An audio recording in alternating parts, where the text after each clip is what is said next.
What's up, everyone? So I just finished my talk in the security theater here at Arizona Tech Summit, and I met some old friends that came to hear me speak for some reason, as if they didn't hear me talk enough when I was working with you guys. So this is Wes.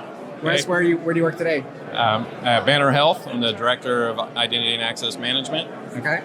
And Roxanne, where do you work today? I'm at Honeywell, and I work in identity governance as a security engineer. So you know what's kind of cool? We were just talking about this earlier. When you guys came to work on my teams, oh geez, that's got to be like 6 or 7 years ago now. Yes. You weren't really security experts, right? What were you? So what were you doing before, and then how have you seen that transition into security? Yeah. Well, IT operations was my focus. So running, technical teams, network engineers, systems administrators, service desk. That was where my focus was for several years prior. Right. And so how's that transition been into security? Has it been pretty easy? You've made it easy. I made it easy.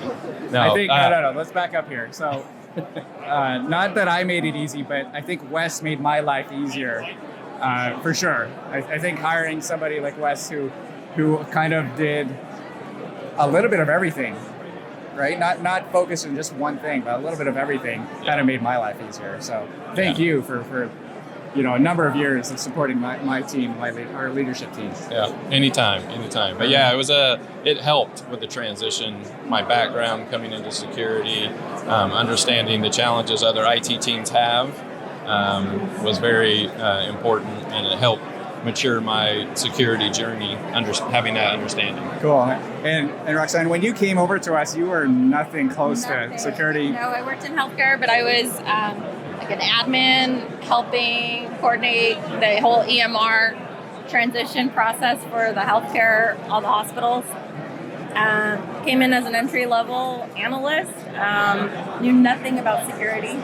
So where I'm at now is it's great. Mind-blowing. And obviously you're doing well. Yeah, pretty good. And you're both in the IAM space, which is really unique. We don't find a lot of resources that deal with identity. Right. I think that's one area within security that we don't pay a lot of attention to. Yeah. Right? Yeah, no, I like it. It's ongoing changes, but it's good growth. Okay. Is there one thing that resonated with you from the talk I just did? And thank you, by the way, for coming to my talk. Always good to see friendly faces in there. I think what stood out to me was you mentioned about how there was some resistance back in the day with the healthcare going into cloud. That kind of really made me think that now where we're at, fast forward, it's like the push for cloud. Yeah, it's changed a lot. Yeah. And for me, the topic of partnership, it's a team sport. It's not just security's job to secure the environment. It's all of IT's job to partner together. So that's important to hear. Okay, well, thanks a lot, guys, for coming out here and attending my session and then being part of this segment of my 360 vlog. Yeah. Thanks. Thank you.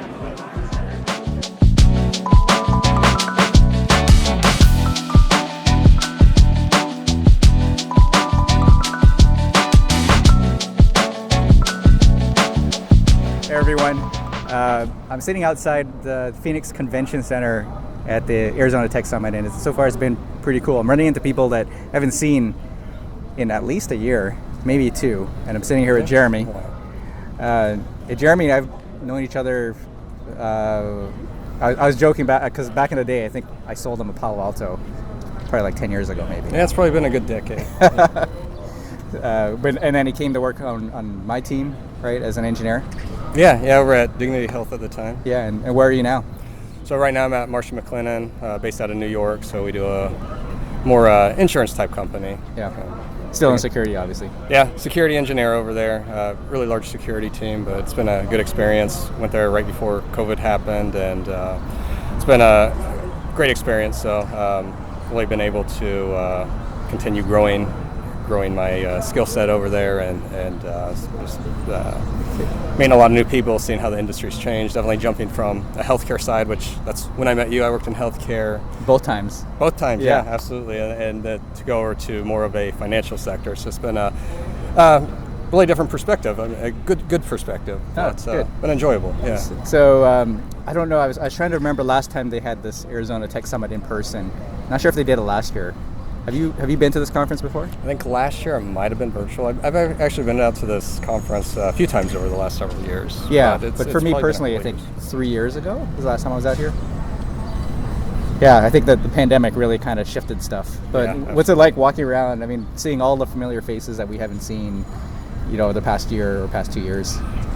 It's been great. I mean, honestly, I think sometimes it's hard to just pick up a phone with somebody, even to send them a text, because it's like, man, I haven't talked to this person in so long. Like, do they remember me? Am I still friends with this person? So just coming out and casually running into people that you see, it's good to see the faces. Just easy to really catch up with people, and honestly to see a lot of people that have been able to grow their skill set. It's, hey, you were an analyst the last time I saw you. Wow, now you're an engineer yeah. or a lead, and it's like, wow, this is crazy that much time has passed. But just to see all these people that have been able to develop and continue, grow. and continue to grow Mm-hmm. in their profession. I mean, you yourself, right, have grown over the past decade. I've seen you be really. Did you start on the security side? I didn't start in security, so I worked in IT for several years. Yeah. Then kind of stumbled my way into security, and I was probably still fairly green when I met you, and just have been able to take all of that knowledge and just the being able to just have that network of people Right. to people that can Well, give I you mean, guidance and What's interesting, a lot of students, and I've run into a few of my former students who maybe taken a class of mine 5 or 6 years ago, but they grew up in the environment of cybersecurity being their degree. Mm-hmm. When we were doing this, that wasn't the degree. Oh, absolutely. I still tell people back in the day, it was like just trying to find a class. I mean, you could probably find them, but they were thousands of dollars, until a lot of people that were just entry level in the field coming up with a few to several $1,000s to take a security class just wasn't a possibility. Now it's just you have everything. Even if you want to get started in just basic things, you can get on YouTube, or there's these online learning centers where you can pick up courses for $10 or $20, and it's like, man, you've got so much opportunity out there now. It's way different. of course, 10 years the ago. the malicious behavior and threats out there have grown tenfold too. But Certainly gotten more complex. sure. All right, well, we're going to head back inside, enjoy the rest of this conference. But you know what? This has been a very good day to spend out here with people I haven't seen in a long time, and trying to pick up some of these conversations and talks that are happening here in Phoenix. So thanks for Absolutely. tuning in, guys. Thank you, Jeremy, for joining me. Yep, thank you. And we'll see you guys on the next episode of this 360 vlog.